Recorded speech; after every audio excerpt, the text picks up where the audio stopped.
అబ్బాయి వాళ్ళు అడిగింది ఒక్క ఛాన్సేరా, రెండోది వాళ్ళు అడగలా, మనమే కరెక్ట్ గా అర్థం చేసుకోవట్లా. కాబట్టి ఈసారి ఎవరికేయాలో తెలుసుగా. అలలుగానే కళ్ళుండాలా, మంచి చేసే మనసుండాలా, మాట ఇస్తే కట్టుబడాలా, పరిపాలన తెలిసుండాలా, 70 ఏళ్ల అనుభవాన్ని కళ్ళ ముందు పెట్టుకోని దిక్కు ఎవరు తుప్పు ఎవరు ఆలోచించారా. బాబంటే చిత్తశుద్ధి, బాబంటే అభివృద్ధి, బాబంటే నమ్మకం తెలుగువాడి సంతకం.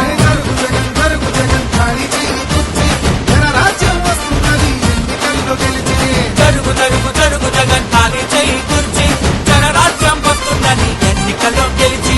జరుగు జరుగు జరుగు జగన్ ఖాళీ చేయి కుర్చీ.